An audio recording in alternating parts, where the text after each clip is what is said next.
Bakit tayo, paano tayo nagsimula? Bakit tayo magalang? Bakit kaya nangyayari sa Congressman? Good morning. Konting iralain natin. Si Congressman Marvin Rillo po ang Ngayon, nagsasalita. sisimulan po natin ng isang maising kwento. Alam mo, hinalain ko lang. Nalulungkot ako dahil yung mga kalaban ko sa politika, lalo na yung kalaban ko congressman, pag umiikot at bumababa sa barangay, wala na pong sinasabing plataforma kung siraan lang ako. Sino ba nakapakinig na sa kanila? Meron ba? Mayroon na, di ba? Di ba wala sila iba sabihin kung siraan lang ako? Lahat binibintang sa akin. Wala daw akong programa, wala akong proyekto, kundi ayuda lang. Ako daw ay kung ano-ano, sabi ko nga sa kanila, ibinintang nyo sa akin lahat. Kaya ba lang kayo tanong, huwag kayo magugulat kung isang araw, sabihin nila, ako na daw ang pumatay kay Jose Rizal.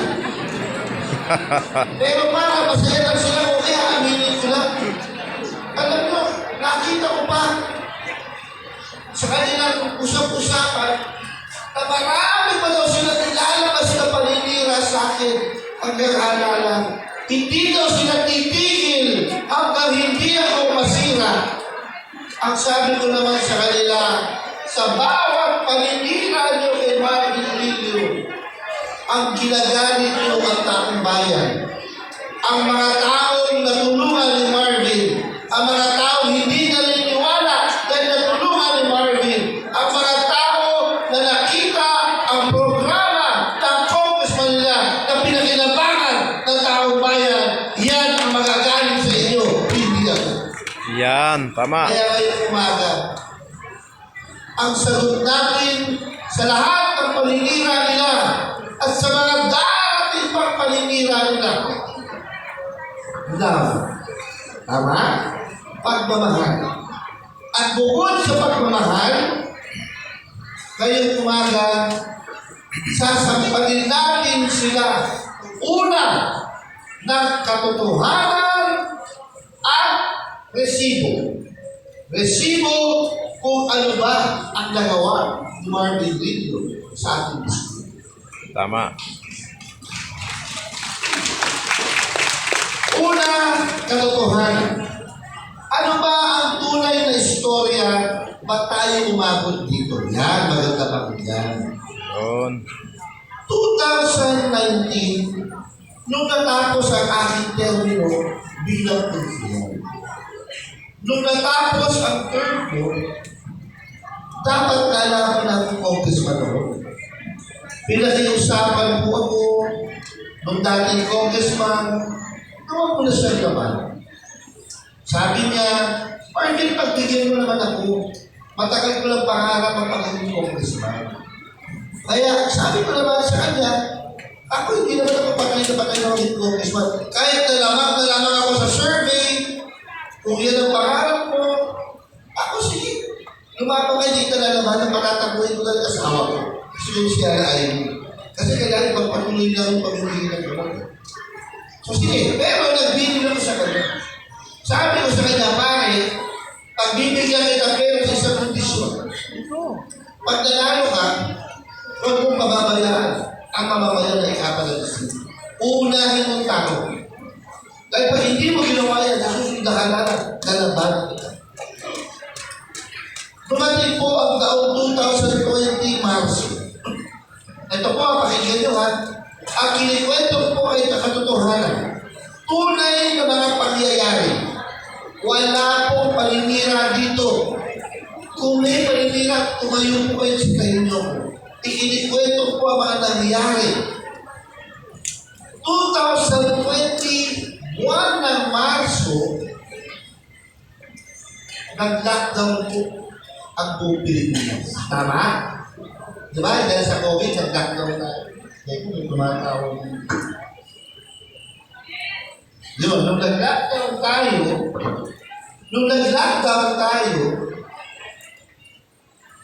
lahat kayo nawala ng trabaho.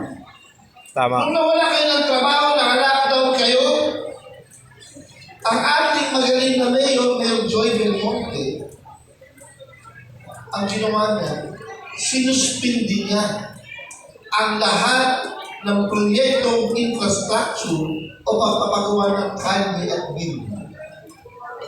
At ginawa ni Mayor Joy, yung pondo na yun, ginawa niyang kanina. Kaya nakatandaan niyo yung panahon na yun, bawat pinto every week may grocery kayo. Hindi kayo wala ng grocery. Dahil yung pagpapagawa ng kalye at building, sa pagpagawa si Mayor Joy, ang ginawa niya, ayun na sa taong bayan. So ito, hindi lang po, tama sabi ko, ang galing na mayroon natin. Siniguro hindi mabubuto ng tao. Ngayon, tinignan ko, ano ba ang ginawa ng congressman na tinulungan ko, na pinagbigyan ko sa inyo? Hindi po ako tutol sa kanya. O walang plano na. Saksi po kayo dito, wala kayo ngayon. Baka sabihin nyo kung nalinira na ako. Pag-usapan na lang natin ang barangay Tatalon.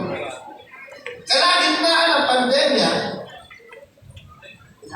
na imbis na ang pondo niya, ilaay na bilang ayuda, dahil yun ang kailangan nung panahon na yun, tama?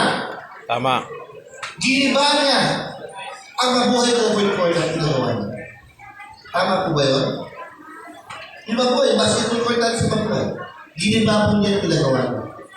Yung kahabaan ng Victory Avenue hanggang Karaneta, binungkal po niya. Tama po ba yun?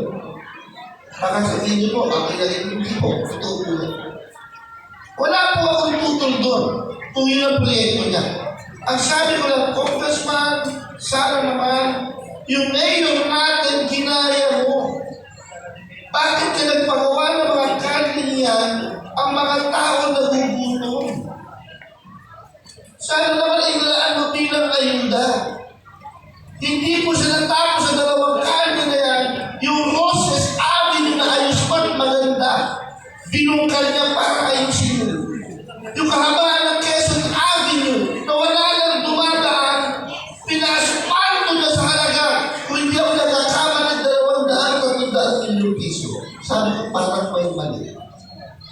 Sabi ko ito siya na, Ivy, parang nagkamali yata ako ng taong pinulina. Yung konting ipon natin ay hindi na pagkutilo sa politika. Ibibili natin ng bigas yan at dalaman. Itutulong natin sa 100,000 pamilya Manila. Tandaan mo, ang pera, hindi mo kaya dalhin sa bukayan. Itulong natin sa tao natin. Tama. Ano ang punto ko? Simple lang po, barangay Tatalon. Wala po pala nila. Ilan ka sinabi mo katotohanan. Saksi po kayo dito. Ito katotohanan naman. Sasampalin natin sila ng katotohanan. Ano ba ang pinag-iba ko sa kanya? Ang pondo mo bilang congressman ay parehas na sa pondo niya bilang congressman. Tama po ba yun? Siyempre din, ano yung pondo niya, minala ko lang. Di ba? Pero ang tanong ko, bakit si Marvin Rillo kaya magbigay ng ayuda na 2,000 piso sa libo-libong tao kada barangay, taon-taon? Bakit siya hindi niya nagawa nung panahon ng pandemya na mas kailangan ninyo ng tulong? Tama. Tanong po yun, wala po paninira doon, pagpapaliwanag po yun, tama po ba? Tama. Ngayon,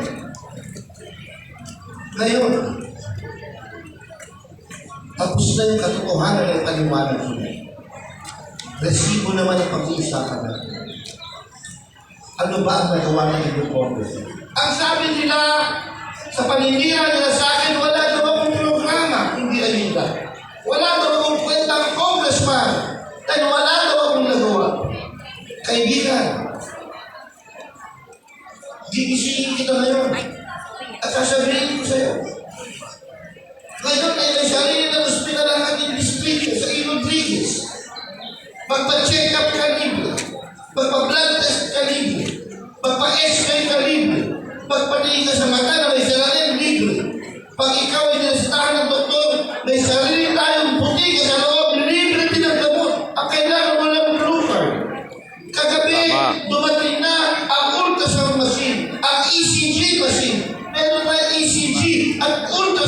Sa akin, sarili ko sila.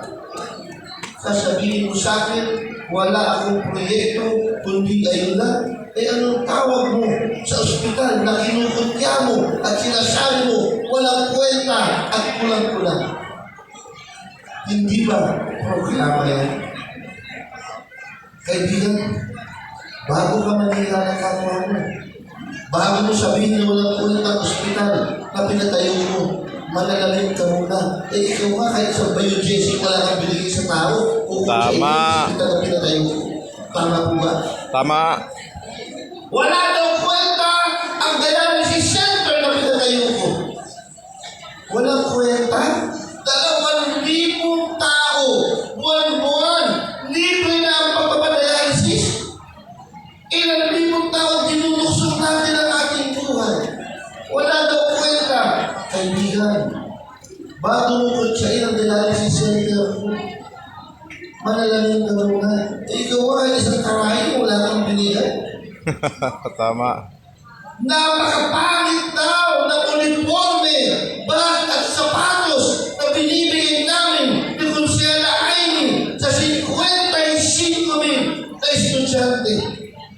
Kaibigan, bago mo sabihin pangit, yung mga bag na uniforme at sapatos na pinibigay namin, tingnan mo muna sa sarili mo. Kahit na isang lapis, wala kang binigay, wala kang punta. Tama. Kukuntsain mo lahat ng programa mo. Wala daw ako ibang programa kundi ayuda. Tama. Eh ano ba naman ang kailangan ng taong bayan? Hindi ba mas kailangan nyo ng ayuda kaysa sa bulsa ng politiko na pupunta ang pera ng taong bayan? Tama. Panahon niya. Parehas na kami ng pondo na nabibigay niya. 15,000 na tao na 2,000 piso. Ako, 135,000 na tao na bibigyan ko ng 2,000 piso. Ngayon, nagsasalita ako ng katotohanan, nagsasalita ako ng resibo, nasasaktan ka. Ikaw ang nag-umpisa dito. Sinasabi ko kayo sa taong bayan, ang aking nagawa, ang mga hindi mo nagawa. Ngayon ang taong bayan ay mulat, ang taong bayan ay gising. Makakaakong ka ngayon na kapag ikaw ay nanalo, hihigitan mo ang ayun na binibigay ng mga Pilipino. Pare, huwag mo na gawin ng taong bayan. Bakit nung naupo ka hindi mo ginawa yan? Ngayon makakaakong ka. Tama. Tama na ang pangako mo, pare. Binigyan kita ng pagkakataon na magmahindi mo sa tao. Sinabi ko, mahalin ang tao. Hindi mo ginawa. Naisip ang tao. Pinabayaan mo ng pamilya. Ngayon, maninindigan tayo. Hindi natin papapanagin ang tao na pamaya sa atin. Lalo-lalo na kung panahon natin. Tama. Ano sinabi niya? Ako lang ang pinakabobong politiko. Lahat na ng mga alipusta, inabot ko na sa akin. Ako lang ang pinakabobong politiko. Bakit? Dahil gawin niya ako marunong mag-ipon. Wala daw ako pambili ng boto. Dahil ang pera ko, ang pondo ko, binigay ko bilang ayuda sa taong bayan. Okay na yun. Kahit hindi ako manalo. Kung talaga yun ang nanaisin na nasa taas. At least, kaya ko maglakad sa tatalon, tumingin sa mata ng tao, para nagtrabaho ko, yung pera ko, ibinigay ko sa taong bayan, tao ang nakilaman. Tama. Ano ang plano niya? Bibilihin daw niya ang distrito. Ang pondo niya, 300 million pesos para daw matalo ko. Ang ginagawa niya, halos lahat ng tao, bibigyan na 500 piso at bigas. Sa mga leader, 1,000 piso. Kukuha ng tao sa lalim, 1,000. Wala na daw ako panapanalo na bibili nila ng taong bayan. Barangay Tatalon, gusto ko lang magpaalala sa inyo. Wala pong negosyante na namuhuna ng ganun kalaki na pag sila ay naupo, hindi nila babawin ang perang ginastos nila pagkus malaki pa ang tubo. Tama ko ba yun? Tama. Pag sila muli ang nanalo, babalik ulit ang kanbi, ang building, dahil nandun ang porsyento na opisyal ng gobyerno. Huli na naman ang taong bayan. Magsasara ang ospital na pinatayo ni Marvin. Magsasara ang dialysis center na pinatayo ni Marvin. Magiging ang pamimigay ng libreng bag, uniform at sapatos sa mga estudyante. Mababawasan, magiging ang taon-taon pamimigay ng ayuda dahil mananaig na naman yung pagpapagawa ng college building. Sa halagang 1,000 piso, huwag po natin ipagbalik ang magandang kinabukasan ng ating district. Kaya ang aking payo sa inyo lahat, barangay Katalon. Kapag kayo ay pinatawag nila, puntahan nyo. Tama? Puntahan nyo. Dahil hindi naman kayo nagkukulang. Hindi naman kayo sasakari pumunta kayo. Pinipitahan kayo, puntahan nyo. Pag kayo ay inabutan ng 1,000 piso, pagkatid nyo. Hindi naman nyo hinihingi yan, hinibigay yan. Tama? Tama. Pero tandaan nyo ba natin katalong? Sa puso at isipan, alam nyo kung sino tunay na nagmamahal at may malasakit sa inyo. Tama. Kumbaga, harap-harap ang paglulungo ginagawa nila eh. Kung ito sa libo, babayaran ko yung boto mo. Pero sa eleksyon, iboboto mo ko. Huwag ka mag-alala. Pag nanalo ko, babawin ko rin ang pera na yan. Sa pera ng taong bayan, may tubo pa. Huwag tayo magpaloko sa kanila. Pabulugaw. Mga kaliskrito. Dahil si Marvin walang pera. Si Marvin ang pera binigay sa taong bayan. Ang inyong congressman ay nagtatrabaho para sa mga nasa laylayan sa ating lipunan. Tama. Ospital. Mas marami pa tayo ospital na dapat ipatayo. Mas marami pa tayo dialysis center na dapat ipatayo. Marami pa tayo scholarship programs na dapat ibigay sa mga estudyante. Marami pa tayo ka-distrito na walang sariling kontrol ng tubig at kuryente. Mas marami pang tao ang dapat natin bigyan ng ayuda. Ang inyong congressman ay congressman na mga tao na sa kailangan sa lipunan. Yan ang kailangan natin. Yung tao intindido ang kailangan ng mga walang-wala sa buhay. Tama.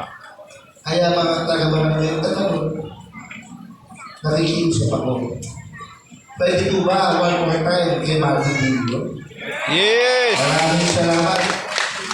Alam niyo naman, ang inyong congressman, kung siya pala, kay Kenneth Pinagbago. Mahal tayo ng masa. Hindi tayo pinagsinog ba? Mga picture na may makap sa atin. Hindi. Pusa po tayo pinagakap ng tao, ang mga tao, pusang nagpapasalamat sa atin. Nilahal tayo ng masa dahil mahal natin ang masa. 2010 pa lang, konser pa lang ako nilagakap na ako ng tao.